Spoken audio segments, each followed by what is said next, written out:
Yeah, good morning. My name is Neil Southwell. I work in the environment of cybersecurity. I work for myself, and I've worked for the past 38 years in the area of what is now called cybersecurity. I was in the military for 34 years. I worked in GCHQ, I'm working in the MOD, and I work alongside a lot of commercial enterprises. So I'm what is supposed to be called a cybersecurity expert, although that last term, expert, is a very, very high task. Ah. Can you describe yourself what cybersecurity is in simple terms? Cybersecurity is everything there is that you can possibly imagine to protect data in any form. And that's not just data moving between places A and B. It's also data at rest, data on your telephone, data on your phone, data on your camera, data in your fridge. In fact, anywhere where there's a memory of any information is what is now involved in the cybersecurity environment. And that's what people traditionally think about data. The other thing that's very, very highly important, is more interesting to me, is that people use data, and people are the biggest threat for cybersecurity, because a machine won't do anything nasty unless it's told to by a human being. So human beings also have a huge part to play in cybersecurity. Tell us about your major projects and jobs. So one of them, a really interesting major program has been in the past 9 months, where I've been working with the Cabinet Office, where we've been doing looking quite closely at the cybersecurity capabilities across government of various different things, but it's predominantly the supply chain to government, not government departments, but those people and companies that supply services to the government, and how good or bad they may be, because of course the government, you expect, and is very highly secure and looked after by the likes of GCHQ, MI5, MO6, but who's looking after the people that supply the government with all their services? Photography, for instance, who does that? Who's checking the photographers? So what's happened in the past few years is there's a realisation that it isn't the machinery that's the problem, it's the support market mechanisms of the things that are doing stuff. So that has been a really interesting and ongoing programme. How did you get into this line of work? What training and qualifications did you do?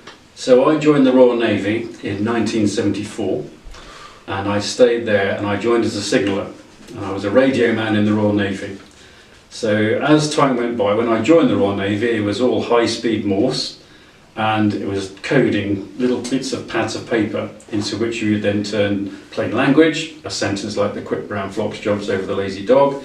You would then turn it into an unencrypted cipher stream by using a piece of paper, and the piece of paper would turn it into an unintelligible group of 5 letters. Very much like exactly the same as it was in the 1940s when you looked at the work that was going on in Bletchley Park. And then we used to send that with Morse code. As time went by through the 1980s, obviously that was slowing down. Computers were starting to come into play. High-speed ground environments and telephony was working, so consequently things started to speed up to the point where you couldn't actually send it on Morse anymore. And then computers and telegraphs were put onto lines, and then you were doing it over radios. And then eventually computers started switching everything, and I got into it by one day walking around what was the first ever Navy's computer system. And I walked around the mainframe computer, talked to the Wren that was on duty and said, "Are you okay?" because she was cold, because it was very cold in those environments. She was on her own, and we had to go and check her up and make sure that they were okay and they weren't too cold. And I suddenly realised that actually I could do anything to that computer and nobody would know. And I started asking questions, and that's how I got into what is now called cybersecurity. Oh, cool. What advice would you have for our readers that might be interested in a cybersecurity career? Research the different types of things that are in cybersecurity, because there is everything from coding lines, which is really, really specialist, through to human intelligence, i.e. how do human beings approach wanting to attack a system, through to actually networking and infrastructure management. How do you put the computer system together? How do you put the building blocks together? And all of those elements have got a security element to there. So there's all sorts of different things you can look at. Fortunately, if you go onto university websites or the websites for most industries in that environment, they can tell you, you can very quickly identify the streams that you might want to work in. Okay. Where do you see yourself in 5 years? retired. Oh. No, I think possibly in 5 years' time I will be hopefully helping environments such as yourselves. I've pulled out of big government and big massive commercial contractors, and I'm now working with lots and lots and lots of small and medium businesses, one-man bands through to 10, 20 people, because they are the people that are getting more and more attractive to cybersecurity criminals, because of course they're relatively easy to go for, because they're just working hard to make their own business. So what I'm doing is I'm not concentrating on the big projects, but smaller businesses, and I'm finding that extremely rewarding, because I'm not now talking to Airbus, I'm talking to Joe Soap, who runs a bakery, but he's got a GDPR requirement because he holds hundreds of addresses and he doesn't know what to do with them. Or I'm talking to a hairdresser, and Sally, who is a hairdresser, she's also got a problem because she's got lots of names and addresses, and then legally now she has to look after them, and she's not quite sure what to do. So helping them help themselves is becoming really, really interesting. So in the next 5 years, I'd like to think I'm doing more of that. Cool. What tech blogs do you follow? So there's one called Tech Target, which is very good. That's been around for an awfully long time. It's highly good. It's very, very good. There's also one called InfoSec Today. That is another one that's been around. And then there's a magazine called SC Magazine. That's online, but it's also printed. And those three are the ones I tend to follow because I know that they're very good. They're very well resourced. They have got a lot of historical input to them, and they haven't come and gone as a lot of the others have lately. Right, I'm going to ask you 5 technical questions now. Yeah.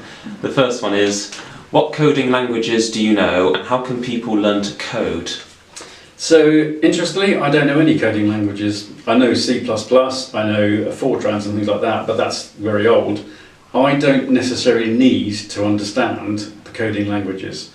I would work with somebody that does know coding languages very, very well, because actually that's a specialist skill that's so unique today, that, not unique is the wrong word, so specialised that actually you can't do everything. Coders are really important people because they need to make sure that their lines of codes are perfect. They need to check and recheck and everything else. And I can't afford, in my role, that amount of time because I look at everything else. I'm more a people person. So where would you go to learn that sort of technicals? You could do that in colleges of further education, and it's basically learning how to write games. Writing games nowadays is a really, really good way into cybersecurity coding, purely and simply because of the different variations of a game and the ways that you have to manipulate what the people see visually, and all the interactions of the characters that you're going to see have to be described in basically ones and zeros, bits and bytes. And if you understand that and how to manipulate the ones and zeros that make the characters move around on a game, that means you'll understand very quickly how a machine will interpret those things. And that's vitally important, because if you understand what the machine's going to do and what you want it to do, and you can write the code to do that, therefore you will understand better the environment, that how good or bad the code's going to be. There's a lot of very, very bad code around, and it's been around since the 1970s, 80s, 90s, purely and simply because nobody gets rid of any code. They sometimes tweak it, they sometimes play with it, but there's a lot of holes in it, and it's those holes that cyber criminals and cybersecurity adversaries will use to get into a program that not in itself won't necessarily be any threat to you, but they'll use that as a leapfrog to another program, which another program will then rely on, and that could be your banking details. So that's how they do it. They don't go after your bank, they go after the things that support the bank. Lo and behold, we're back down to the supply chain.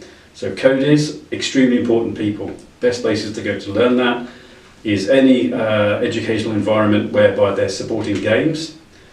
GCHQ do hold coding practices for 14 to 18-year-olds. And there are companies like Kinetic and Airbus and British Aerospace that have got a training program for coding personnel in various different environments, and they're not all government focused. A lot of them are industry focused for banks, for the airline industry, which has to be very safe, as you can imagine, because they all run on fly-by-wire, which is all coding today. So there's a lot of scope for coders. Ah. What threat does social media present to young people, and how can they use it safely? Social media is nothing more than your ability to interact with your peers. And what you have to do is you have to realise that it's another method of phoning somebody or talking to them face to face. The biggest threat that social media poses is because it's anonymous or can be anonymous. And that means that people haven't got the strength of character or too cowardly to actually stand by their own statements that they might make on social media. That is the biggest threat. What you must always remember with social media is that it's just somebody else's opinion, and 9 times out of 10 it's complete rubbish.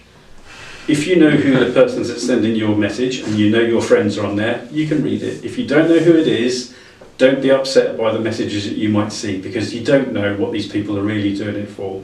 They might not even know who they're sending it to. So social media isn't a bad thing. It's very good because it keeps people in touch, and what's wrong with that? That's a good thing. Yeah, but don't believe that what you're reading and what you're doing with it is so intrinsic to your life that it's the way that you must see the world.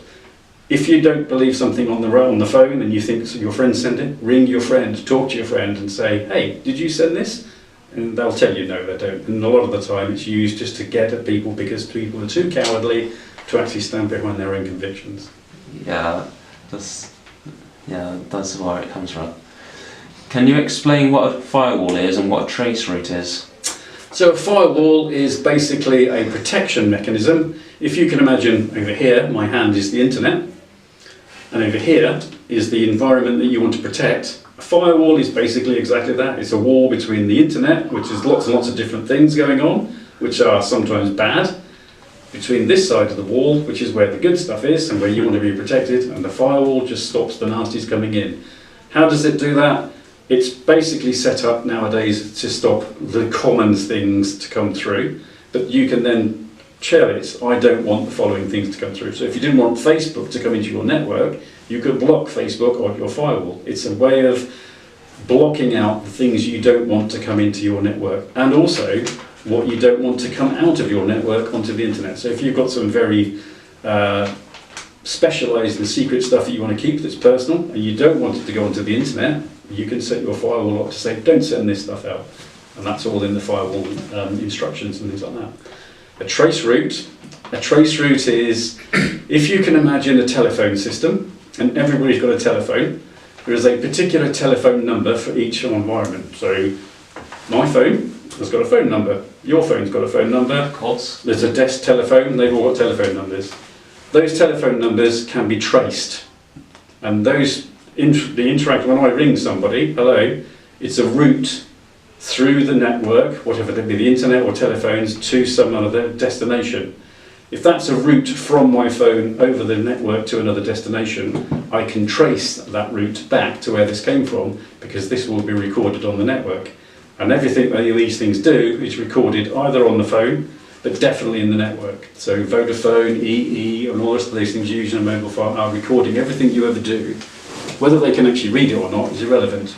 But what that allows people to do is, if something goes a threat, you can trace it, and you can trace the route that it went from their phone or your computer or your desk phone to wherever. And that's what a trace route is. The trace route is a series of programs that traces the route of information. That's a good way of catching them in. How can we better protect ourselves on our home Wi-Fi and mobiles? So your home Wi-Fi router is a firewall. And what that is when you get it from BT or Sky or whoever, they set it up to the minimum necessary process to protect you from the big nasties and the internet. So most of the things that you don't want to get into your network are within your router. You can set them, you can log into them, and when you buy them or when you get them, they tell you how to log into them and how you can change the password. That's something you must always do. If you get something, change the basic password that's on there, because everybody knows what that is. So change it when you get it to something you can remember and your family can use. Those routers that you use are firewalls, and they're basically giving you access to the internet. They're also acting as a wireless repeater for your house or your building, and they're also acting as a firewall protection mechanism and whatever else you'd like to do. Some of them have antivirus in them, but most of them don't. They're just machines that protects you from the internet stuff coming in and stuff going out. It's a firewall with wireless capabilities, really. Okay. And final question. What advice do you have on how we can protect ourselves from identity theft and fraud? Right, okay, so whenever you do something, it doesn't matter if it's in the cybersecurity world or not. If something doesn't feel right, it usually isn't right. And over the few years we've been around now, we've tended to not want to upset somebody by saying, I'm sorry, but I don't think this is right. What you must get into the habit of thinking is, this doesn't feel right, and I need to challenge that. You might find that actually there's absolutely nothing wrong, and it's just somebody has explained something, or there's nothing untoward. But a lot of the time, the human being is still an animal and has always traced it back to its animal's roots. And we're programmed to react to things we don't understand. And when we don't understand something, or we don't feel something's right, we get a feeling, it's not quite right. And there's a, like they say, a feeling in your stomach, or your mind's telling you there's something not quite right here.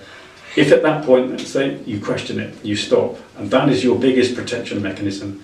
The other things you do is you can download onto these things, and these are basically computers. They're not mobile phones anymore, they're computers. Of course. You can put antivirus on them, you can put firewalls on them, put them onto your home computers, and then make sure that when you've got on there the ability to do automatic updates, that all that is turned on, because that's the best way that you can protect yourself. And then the machine just does it for you. But when it boils down to it, when you read an email, you think that's not quite right, or when you see something on your phone that you think, oh, that's not quite right, or you see something on the computer that doesn't seem correct, or you're web surfing something, if it doesn't feel right, leave it away, go away from it, leave it, okay? Or ask somebody, say, what is this? And if you think if it's supposedly come from somebody you know, and you don't think it's right, you can always ring them up and say, have you sent me this? And they'll either say yes or no. So use your instincts. Do not. Yes. Yeah? Because we're tending to ignore those, and that's not right. Okay, that's all the questions done. Well, thank you very much. Yeah, thank you as well. Have you got everything you needed there? Yes. Excellent.